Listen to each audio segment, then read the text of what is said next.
All right, I'm going to get started. We've extended a couple minutes of grace period, and for those who had to run for coffee, we will get started. As I said a moment ago, for those of you who logged in early, thank you very much for registering and for signing in with us today. It's a pleasure to have you.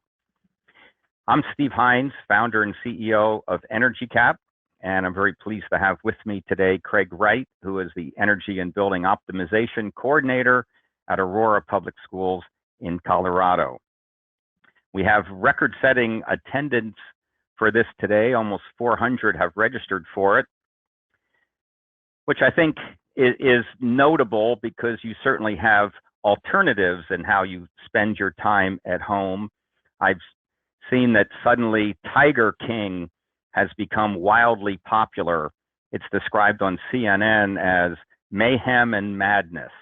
So you have the alternative of watching Tiger King. And of course, you also have the alternative of watching the daily White House press conferences, which coincidentally are also described on CNN as mayhem and madness. But regardless of how you're spending your time, we wish you well, and we're glad that you're here joining us. As I said, it's my pleasure to welcome Craig Wright to our webinar today. Craig is with Aurora Public Schools in Colorado. I'll show you where Aurora is. Here's the map of the location of the facilities. Aurora Public Schools is to the east of downtown Denver and just south of Denver Airport. There's about 50 school buildings and 10 or 15 other support buildings in the district. Craig has a BS in mechanical engineering and an MBA from University of Colorado at Boulder.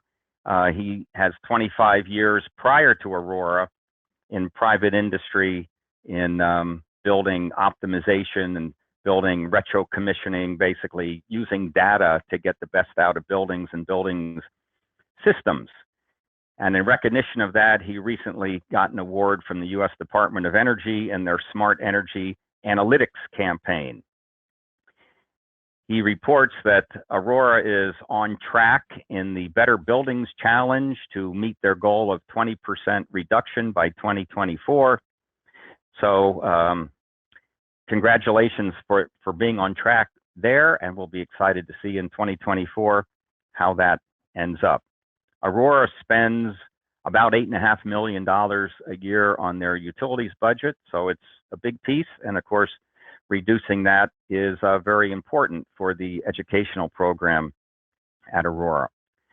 So let me welcome Craig, and let me start it off with a question. Craig, I know a few years ago you were running a student engagement program in the schools that was very, very innovative. You were doing some stuff I hadn't seen anyone doing anywhere else with having electronic badges for students who showed certain competencies and areas of energy and sustainability.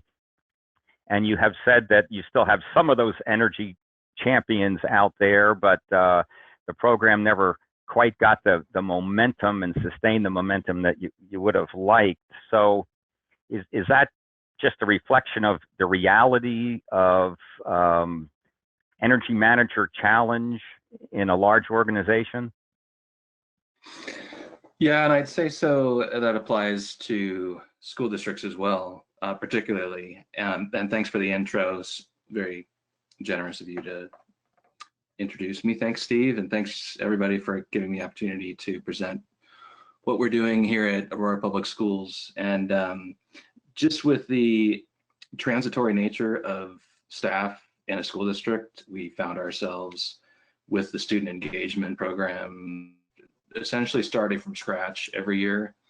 And we didn't have the systemic support from the academic side to make it more of a mainstay as part of their technology classroom curriculum piece. And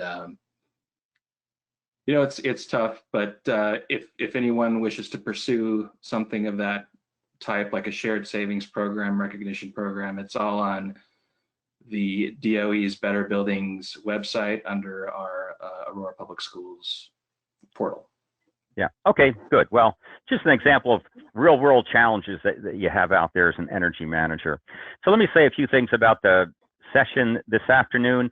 I'm using EnergyCAP obviously as the framework for the webinar to illustrate how an energy manager working from home can use the energy information to do a lot of good stuff.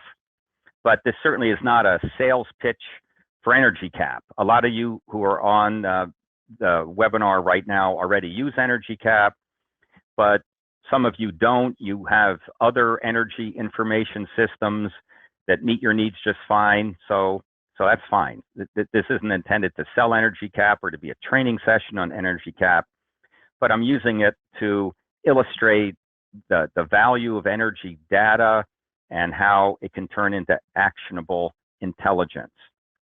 So along that line, the way we frame things with EnergyCAP and energy information is we speak of it in terms of these three buckets of value streams. That energy information, whether it's an EnergyCAP or some other platform, can help with building operations, it can help with utility bill accounting, and it can help with energy management.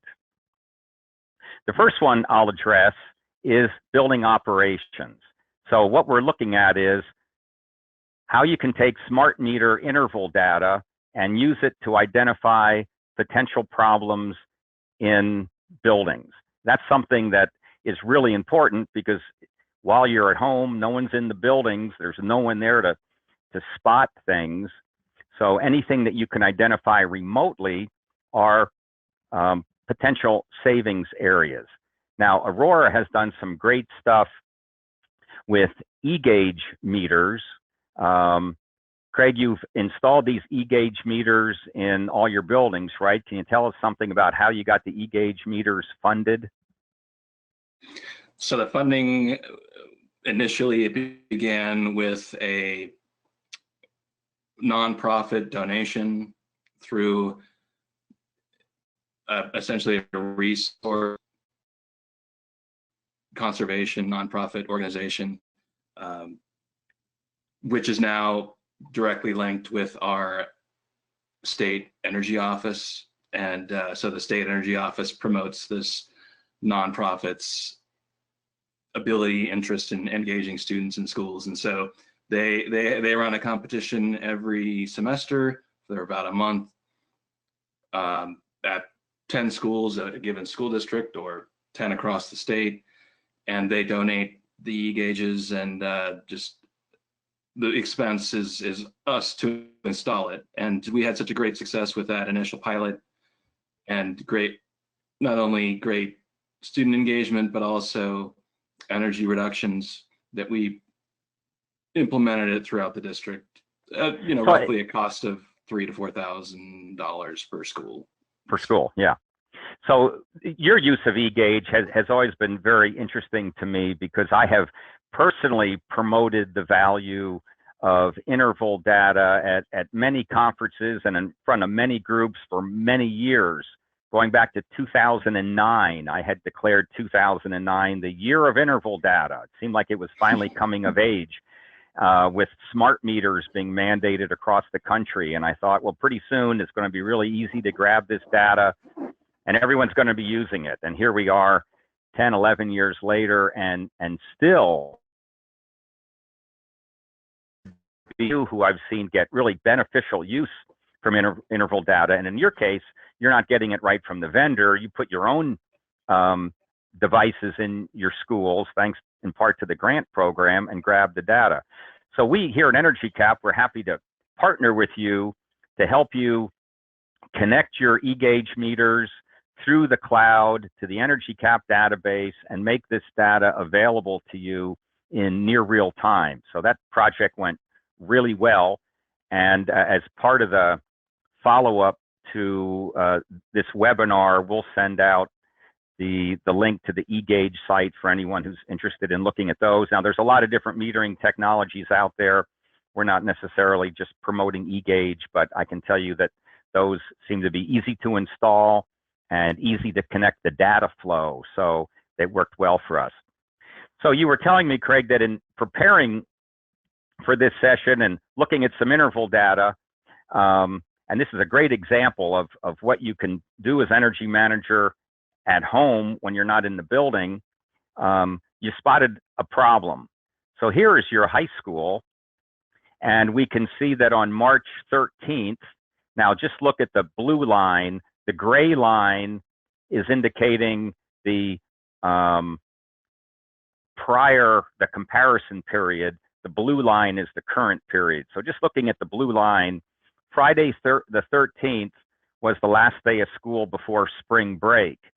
So the school shut down. You can see over the weekend, the blue line is low. It's at about 100 kW. Monday, that blue line is very low. Tuesday, Wednesday, Thursday, it popped up again. Apparently, the EMSs were not in setback mode for at least those 3 days over spring break. So that was maybe a bit of a miss on the EMS department. But then it seemed like they got everything squared away, and you got this pretty flat blue line going for 1 week. Again, don't look at the gray. That was the week before. Going for another week, going for another week. And then you were saying, as you were looking at this yesterday, you saw that on Tuesday, the 8th, all of a sudden it pops back up again. The building turned on. So why did the building turn on? And then we go to your dashboards and say, well, was that just one high school or was it more high schools? And you happen to have a really nice dashboard here in EnergyCAP where it puts all of your high schools together.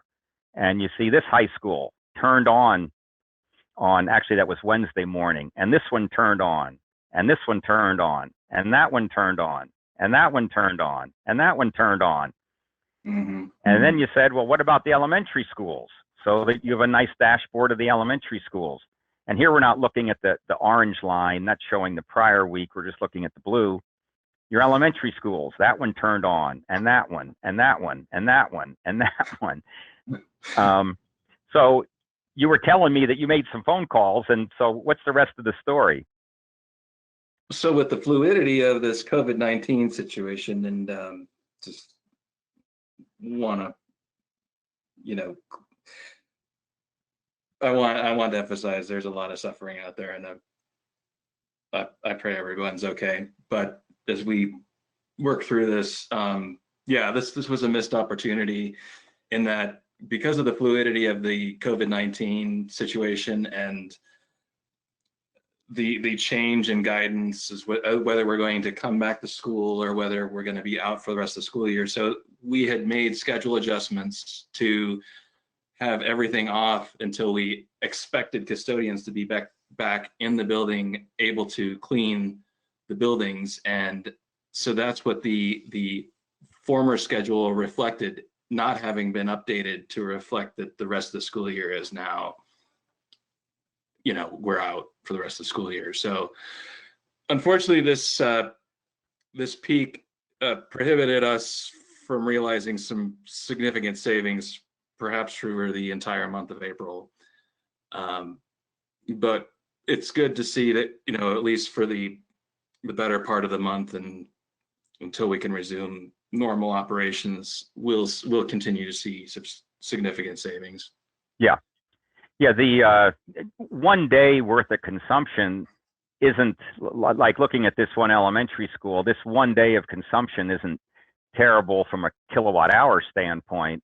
But the fact is that had you maintained that setback at 15 kW instead of 100 kW, you might have had a really low demand charge. And you were saying it's what, $20 a kW of peak demand on your Excel account. So it's the peak demand times 65 facilities that's probably going to be the killer, not so much the kilowatt hours.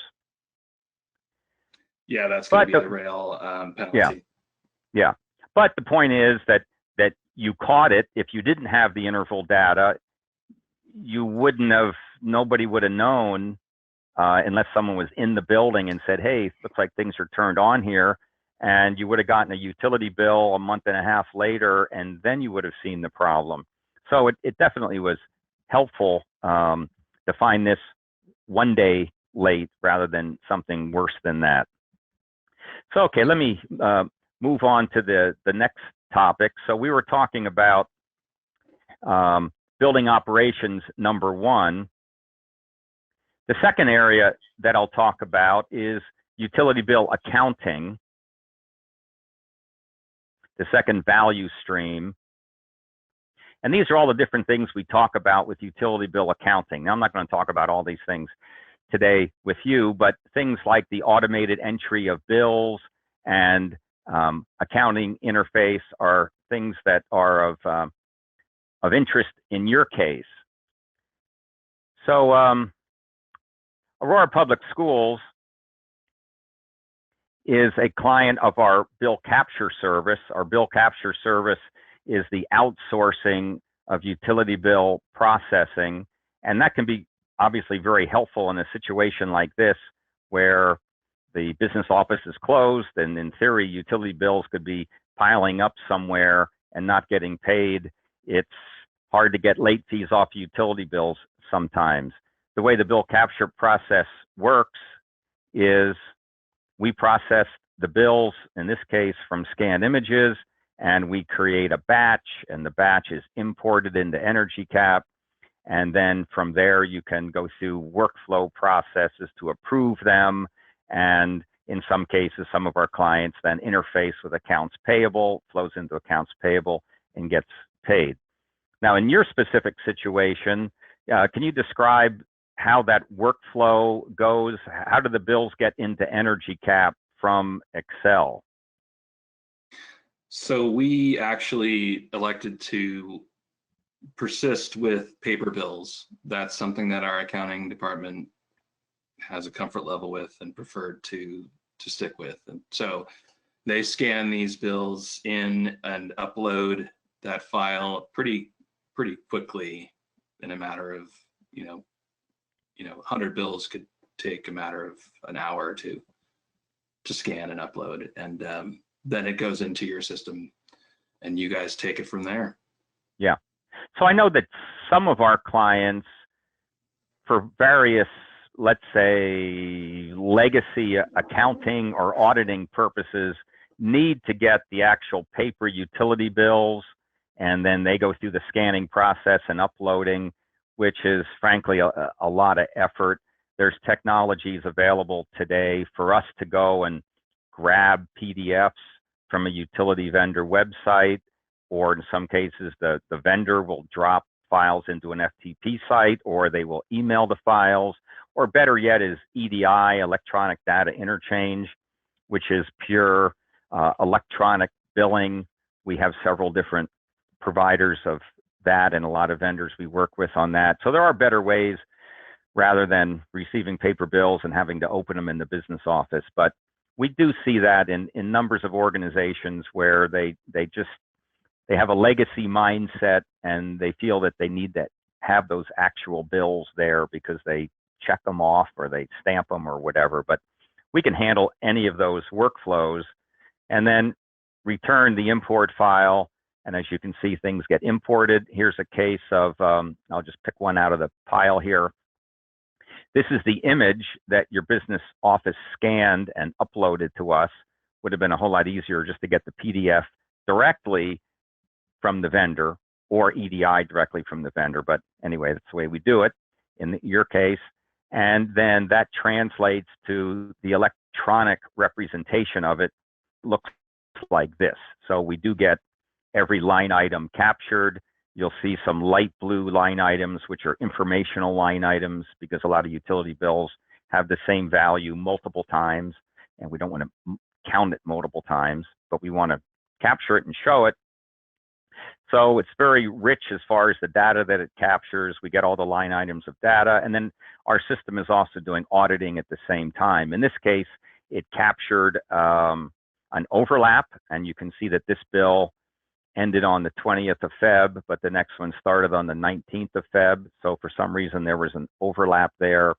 And you can see that the EnergyCAP screen highlights the suspected fields that could be the problem. This is a date field that could be a problem. This was the month before, and gives you that information on it. So we try to be very, to help you locate the problem very easily.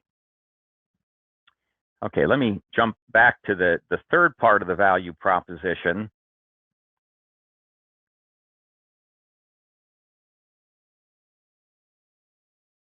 So we talked about utility bill accounting a little bit. We talked about building operations. The next thing I'll talk about is the energy management piece of it. There's a lot of different things you can see that EnergyCAP does in the energy management realm. And while energy managers have time on their hands, maybe at home, I realize you're probably getting bombarded with Zoom calls and Teams and GoToMeetings and all sorts of other kinds of communications. But to the extent that you might have some time, there's opportunities to drill into some of these areas that maybe you don't have when you're in a normal office situation. So the first thing that I would recommend is focusing on data quality. When you start to use the data in any platform for analysis and to identify problem areas, you have to count on the data being valid. Well, how do you know that the data is valid? Data quality is an ongoing problem for a lot of organizations, and takes a lot of work to really get it right. So one thing that we recommend is a lot of people like to eyeball their data. They find that eyeballing the data is kind of a more satisfying way to do it, and it can really be a quicker way to do it than to do comparisons electronically, compare this year to last year and create a list where things don't compare well. It can actually take a lot of time to go through a list like that. So in EnergyCAP, we have a couple ways you can eyeball it. One is this report 01. I ran this, Craig, for your schools. This is water usage for all of your schools, 4 years, graphed one on top of the other. And the whole idea is once you have the PDF, you can simply eyeball it. You can hit the page down, move to the next school, and you can do that really quickly.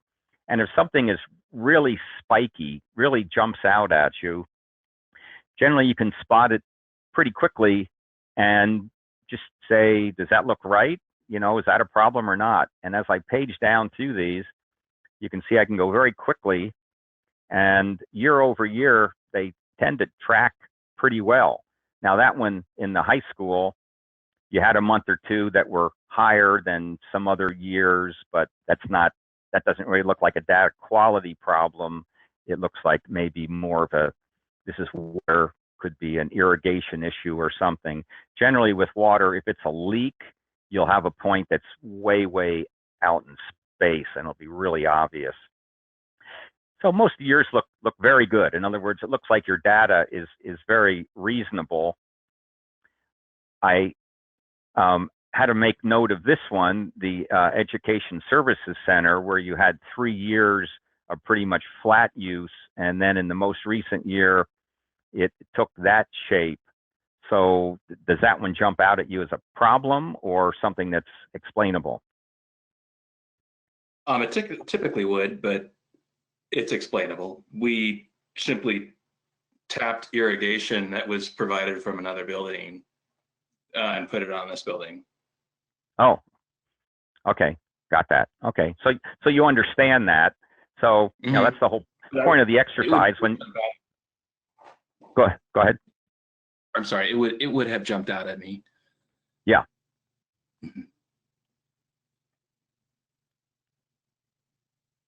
So your data really looks very reasonable and very clean. That's an illustration of how you can go through it very quickly. Now, this is water for all your buildings. You could do the same thing for electricity. You could do the same thing for demand. You could do the same thing for gas, and probably in half an hour time, have a very short list of data points that you want to take a look at. So that's a good one. That's report 01. Another one that's very popular is our visual bill audit. The visual bill audit, you would run this on a month's worth of bills. The bills that you're running it on is always this rightmost bill.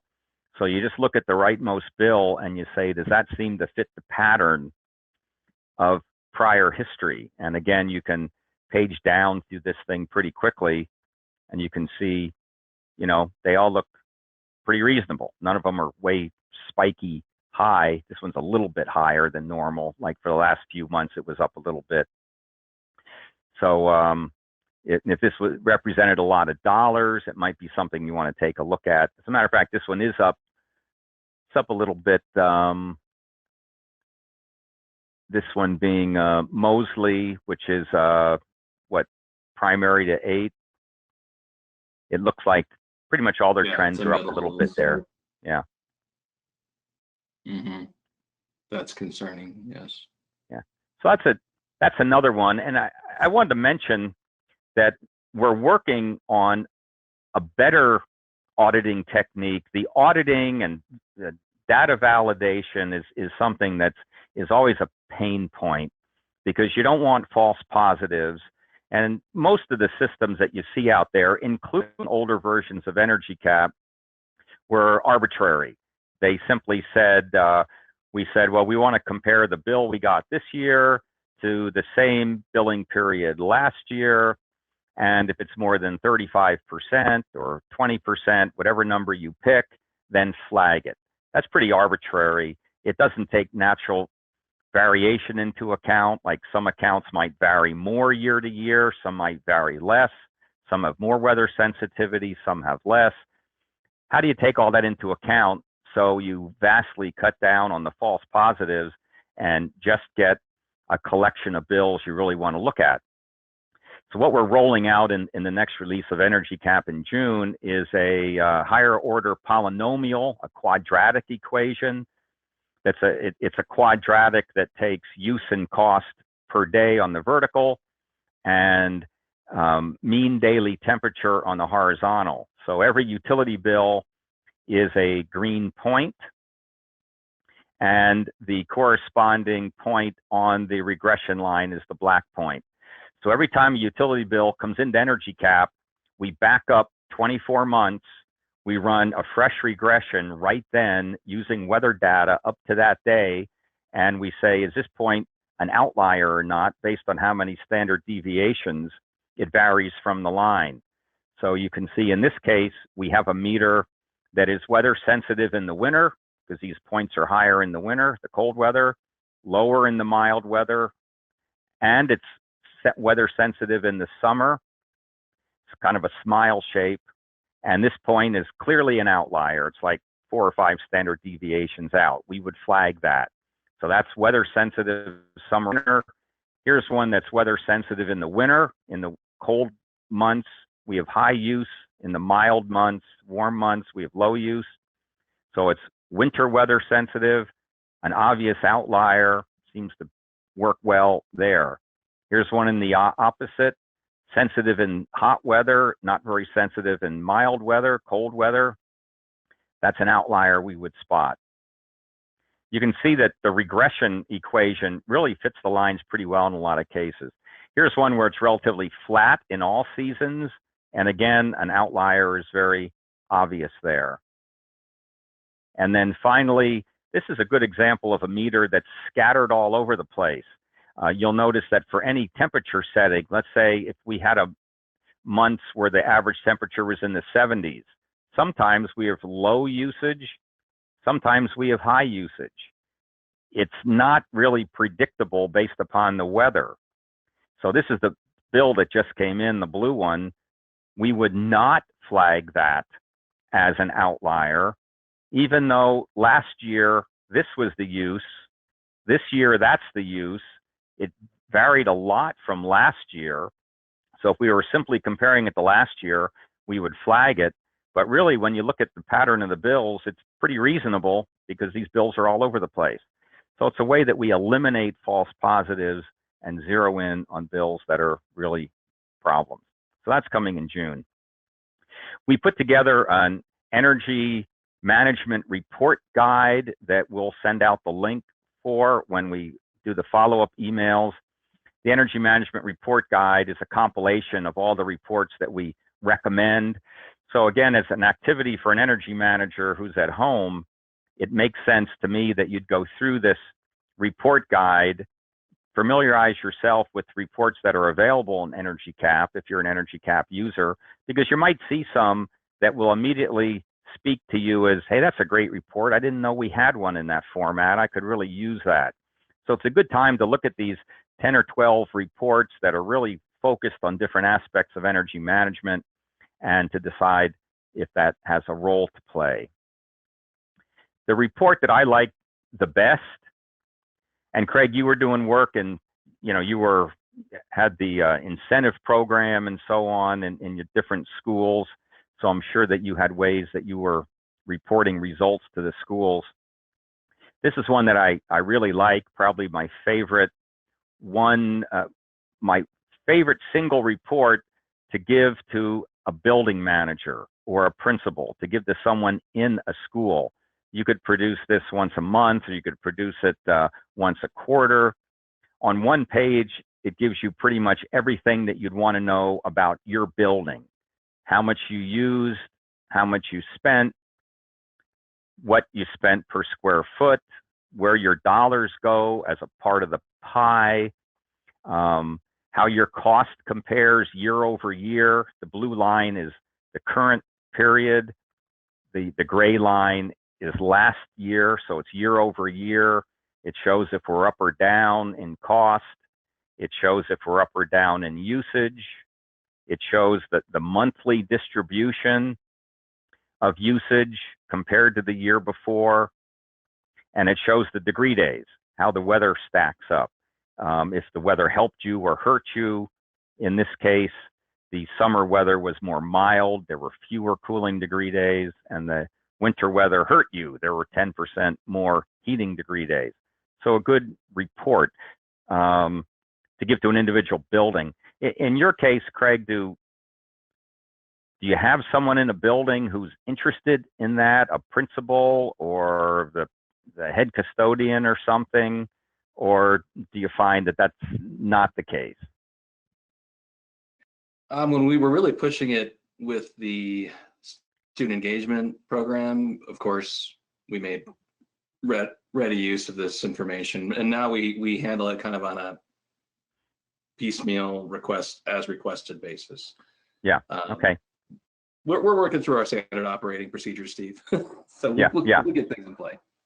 Yeah, and you're mentioning the program that you had in place. One thing that was very impressive to me was what you did, and I think, was this part of your award from the DOE for your smart analytics, opening up information to the public and to the schools? That was not the base of our award. Our award was more of for having everything, especially alerts, alarms, troubling conditions at individual schools displayed on a single touchscreen interface. Yeah. So, but this is your Aurora Public Schools website that has EnergyCAP dashboards embedded in it. So when you click on it, those are instantly updated from the database. They're not screenshots, it's live data. So you can go to any one of your schools and click on the school. I'll go to that Central High School. I'll click on Central High School, and that gives you the EnergyCAP dashboard. And you had put these things together with the information, the content panels, and the way you wanted to show that. So this is available to anyone to click on that. And you can see the interval data there, and the problem we were talking about that happened yesterday with the building turning back on. And then you also have the link into the raw EGauge meter. So this is actually the EGauge website, and we can back up, let's say, a month and show the actual KW. Again, this is the 13th. And then you went on spring break, but there were a couple days that things turned on, and then you got that taken care of, and then this was just yesterday. So I don't know that I really know of any other school district, maybe one or two, that have created websites and are displaying this kind of information. How did you get the support through the district to do this? It must have taken IT resources on your webmaster side and so on to put this together. Well, Steve, surprisingly, this was one of the easiest things in that the IT department webmaster, they gave us they give us our own maintenance and operation page, and they just gave me rights to manipulate I think we use WordPress as our web creation tool, web page creation tool, and it was pretty easy to learn.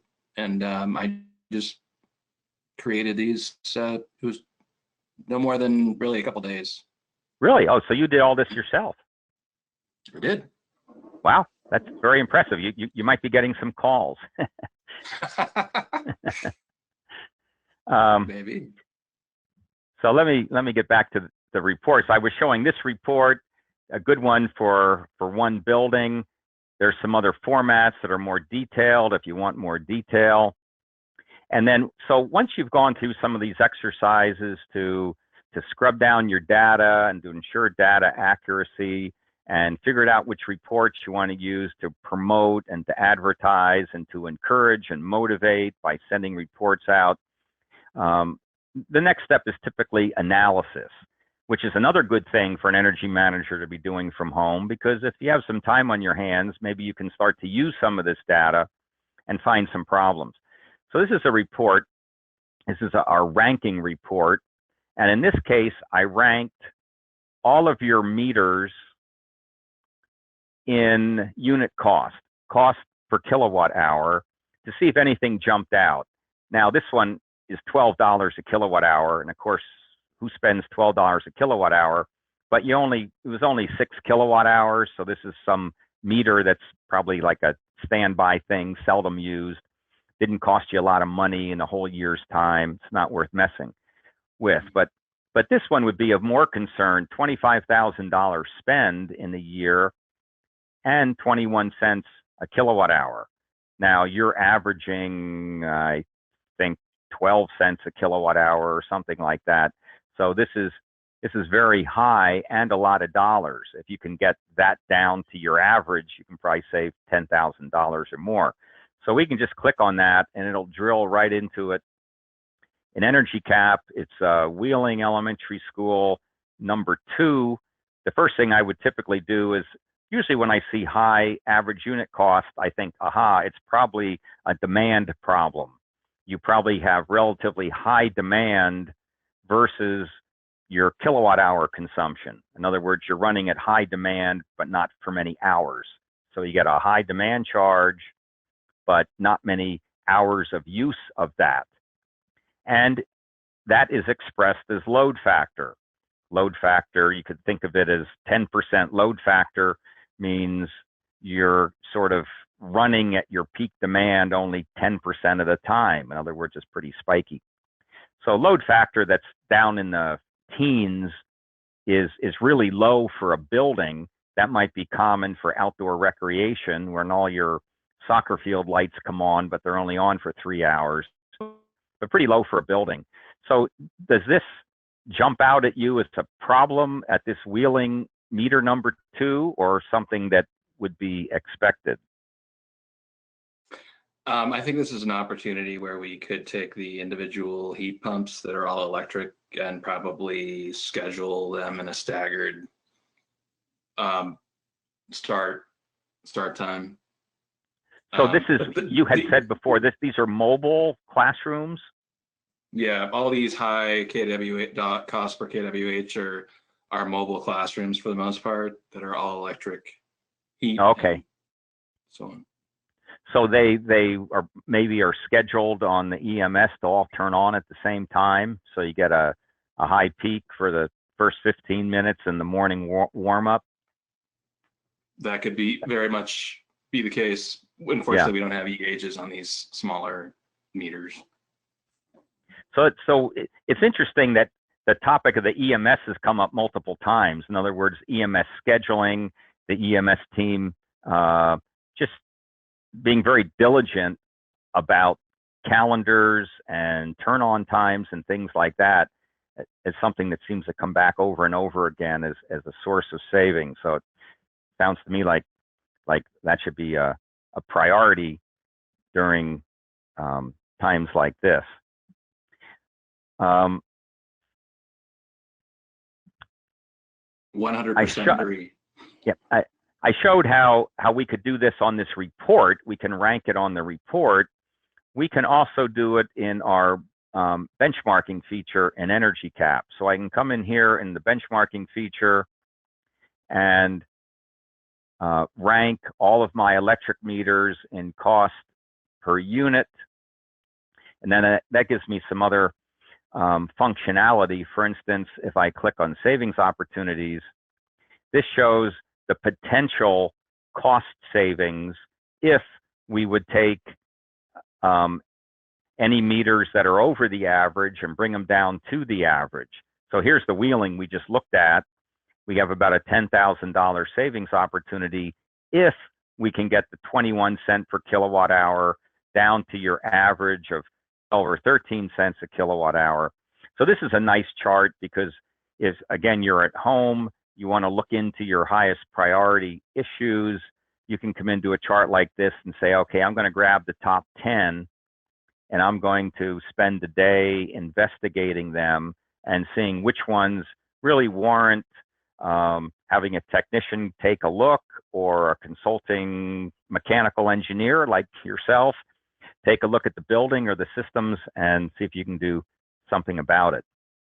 So this is a chart where we're ranking the meters. We can also rank the buildings. I'll take a look at the I'll look at the elementary schools in cost per area. And on this case, I'll look at it in a scatter plot. Now, what's nice about a scatter plot is it plots all the points. This is cost per square foot. It shows the total cost on the vertical and the cost per square foot on the horizontal. So what we want to look for are schools that have a high cost per square foot, so they're to the right, and have a high total cost, because that means we have a pretty good opportunity, so they're on the top. So that means anything in this upper quadrant would be things we want to look at. So obviously this one jumps out, and there's wheeling once again as being one of the offenders. So we can drill into wheeling, and we looked at that 1 meter a minute ago. There might be some other things we need to look at there. It certainly seems like if you have a lot of mobile classrooms there, the mobile classrooms on a cost per square foot seem to be a problem area. We can also check out Energy Star, and there you go. It has an Energy Star rating of 29. You would need a 75 to get an Energy Star favorable score. So the Energy Star interface, EnergyCAP has sent this to Portfolio Manager and gotten results back. It shows that Energy Star corroborates what we've seen in the ranking in EnergyCAP. And we can also look at the Energy Use Index in EnergyCAP, and you can see that really over time at Wheeling, it's been rising over time. So it certainly is a school where your energy intensity has been increasing, and maybe there's some good reasons for it, but it's been corroborated 3 different ways now with the data. So it certainly would stand out as a potential problem that you might want to take a look at. I wanted to mention one other way of benchmarking that a lot of people don't have a means to use to do, or they just don't do it, and that is demand per area. Do you ever look at demand per square foot, Craig, in any of your buildings? Occasionally. I mean, it's never really grabbed my attention too much. Not as much as the other. Yeah. benchmark. Well, it's a little bit harder in schools because your inventory of schools, you have some newer ones, some older ones, you have some with mobile classrooms. I've done this for convenience stores and grocery stores and public libraries and police stations, facilities that are very homogeneous across the inventory. So you would think that they would have about the same peak demand intensity, and we rate this in watts per square foot. Something around 4 or 5 watts a square foot tends to be pretty typical. And but I point this out because depending on what type of buildings you have, sometimes it can really show the 2 or 3 buildings that are really high on the peak watts per square foot. So you can have a collection of police stations, let's say, and they're all at 5 watts a square foot, and then you have one that's at 20 watts a square foot. So what's going on there? Is it an equipment problem or a metering problem or a billing problem? Sometimes that can be very, very helpful to take a look at that. We were just looking at this Wheeling school. Let me go back to that. And one thing that's interesting is looking at weather data as well. So this is assigned to a local weather station. And when I drill into that, it brings up Weather Data Depot, which is a website that we maintain. We grab weather data for 15,000 different locations every day from IBM and display it here. And it's interesting to see how the weather has played a role for you this year. This comparison shows the heating degree days of 2019 versus 2020. And your heating degree days, you had a milder January, milder Feb, milder March. Your heating degree days are down 18%. So just looking at the weather has been helpful this year compared to last year as far as your heating budget. And of course, in March, then you picked up additional days and weeks of closure, which would help even more. So I realize budgets are being affected in negative ways because of tax revenue and a lot of other things. But as far as the energy consumption, if things are being done right and energy managers are staying on top of things and making sure buildings are set back, it's an opportunity for some significant energy savings while things are in a shutdown mode. Okay, let me jump back to the wrap up.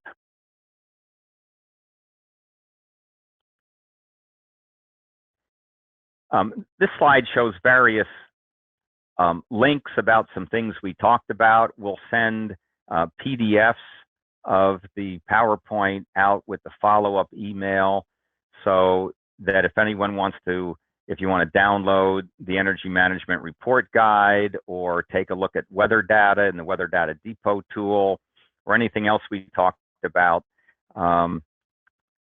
you'll have the links to do that. Also, anyone who might be interested in the business process outsourcing, that means the outsourcing of utility bill capture, processing, or the connection to EGauge, we can certainly talk to you about that. So let me wrap up with a couple questions that came in from our viewers. One question was, I think, very relevant. During this time, presumably you don't have physical access to the building. I guess that's a good question. Do you have that physical access?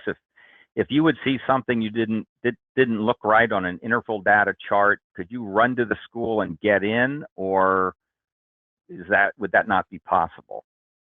I do have access. There's just a handful of us that have access. Would you be inclined to do that, or is there someone that you would call before you go out there and take a look around? No, I would be inclined to do that. Okay. So what are the kind of things that would be priorities to you as far as the building is shut down? We already talked about the interval data. That seems pretty obvious if you have access to that.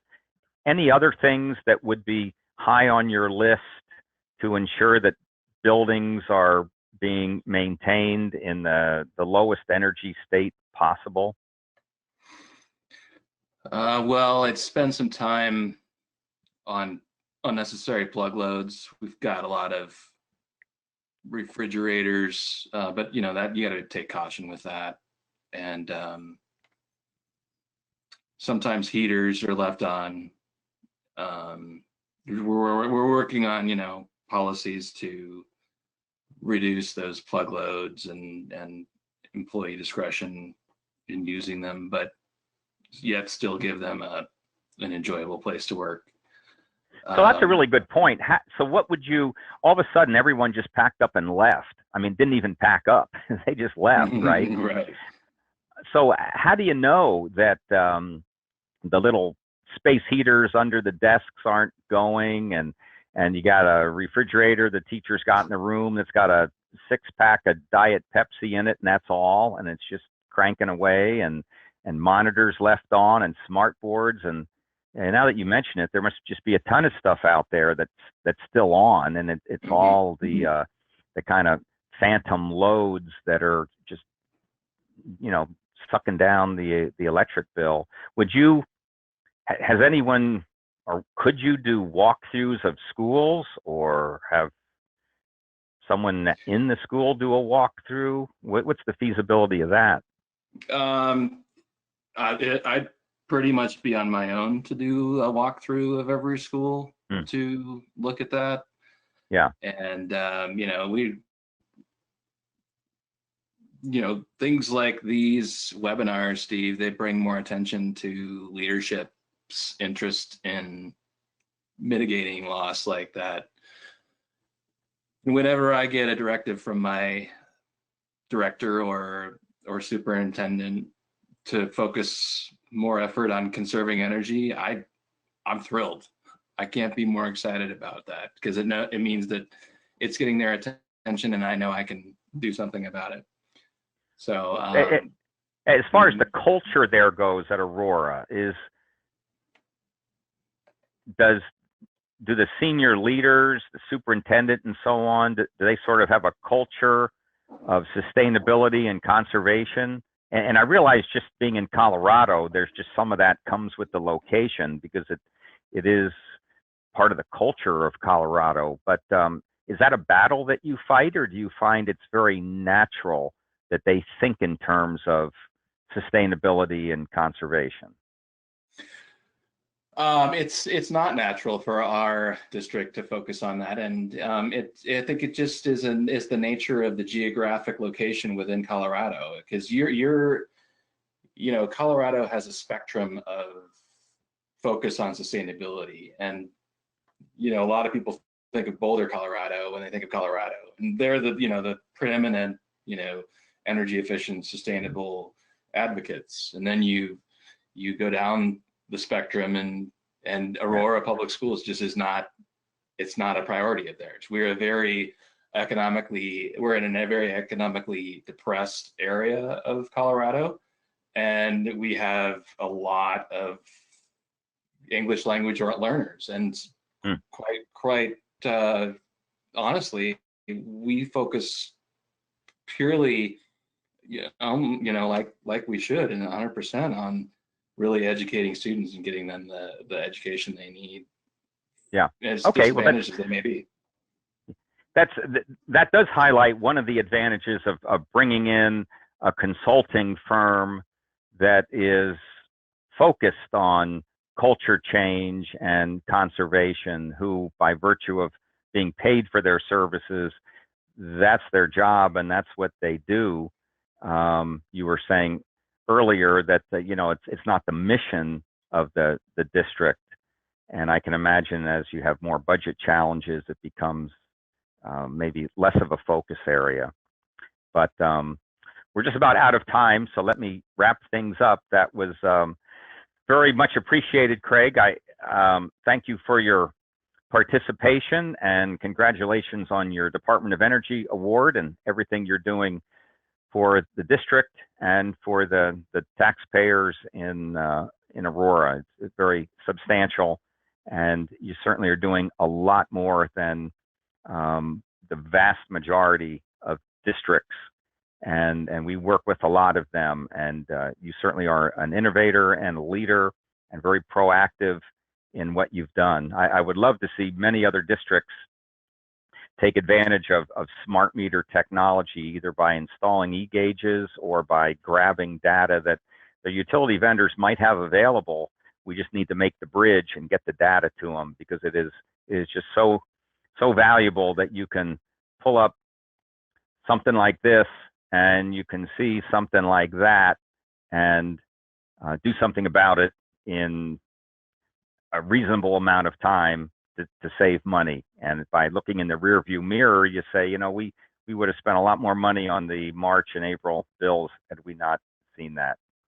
So it's good to see that you're doing that, and it's good to talk to you. For all you online, thank you very much for participating. We'll send out a follow-up as well as the PowerPoint and the links to the various resources. We wish you safety and health. We wish you the best during this time, and you know, we'll see how long this all lasts. Hopefully, it will be shorter rather than longer.